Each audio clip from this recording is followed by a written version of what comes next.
Ukraine যুদ্ধের প্রেক্ষাপটে এবার আলোচনায় এসেছে রাশিয়ার একটি নতুন এবং অত্যন্ত ভয়ঙ্কর ক্ষেপণাস্ত্র ওরসেনিকের নাম। রুশ ভাষায় যার অর্থ হ্যাজেল গাছ, কিন্তু এই নামের আড়ালে লুকিয়ে আছে এক বিধ্বংসী সামরিক সক্ষমতা। বিশ্লেষকদের মতে ওরসেনিক একটি মধ্য পাল্লার হাইপারসোনিক ব্যালিস্টিক ক্ষেপণাস্ত্র, যা শব্দের গতির 10 গুণ বা তার বেশি গতিতে আঘাত হানতে সক্ষম। এই গতির কারণে প্রচলিত ক্ষেপণাস্ত্র প্রতিরক্ষা ব্যবস্থা একে শনাক্ত বা প্রতিহত করতে কার্যত ব্যর্থ হয়। সবচেয়ে উদ্বেগজনক বিষয় হলো এই ক্ষেপণাস্ত্রটি MIRV প্রযুক্তি ব্যবহার করে তৈরি। একটি মাত্র ক্ষেপণাস্ত্র থেকে ছড়িয়ে পড়তে পারে একাধিক ওয়ারহেড, যা ভিন্ন ভিন্ন লক্ষ্যবস্তুতে একযোগে আঘাত হানতে পারে। এই প্রযুক্তি সাধারণত পারমাণবিক ক্ষেপণাস্ত্রের ক্ষেত্রে দেখা যায়।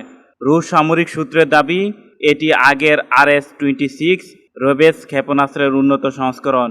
ইউক্রেনীয় ও পশ্চিমা গোয়েন্দা সূত্রের মতে ইউক্রেন যুদ্ধের ময়দানে এই ক্ষেপণাস্ত্রের প্রথম ব্যবহার লক্ষ্য করা গেছে, যেখানে একাধিক লক্ষ্যবস্তুতে সমন্বিত আঘাত হানা হয়েছে। এদিকে ইউক্রেনের অভিযোগ, রাশিয়া এই ওরসেনিক ক্ষেপণাস্ত্রের উৎপাদন বহুগুণ বাড়িয়ে দিয়েছে।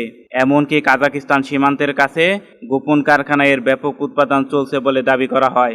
এই তথ্য সামনে আসার পর ওইসব স্থাপনা লক্ষ্য করে ড্রোন হামলা করা হয়েছে বলে জানায় কিয়েভ।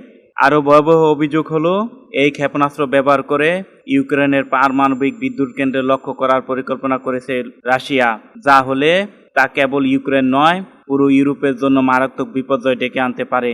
সব মিলিয়ে ওরসেনিক ক্ষেপণাস্ত্র ইউক্রেন যুদ্ধকে নতুন ও আরও বিপজ্জনক এক ধাপ নিয়ে যাচ্ছে, যেখানে শুধু যুদ্ধক্ষেত্র নয়, বৈশ্বিক নিরাপত্তায় পড়েছে চরম ঝুঁকির মুখে।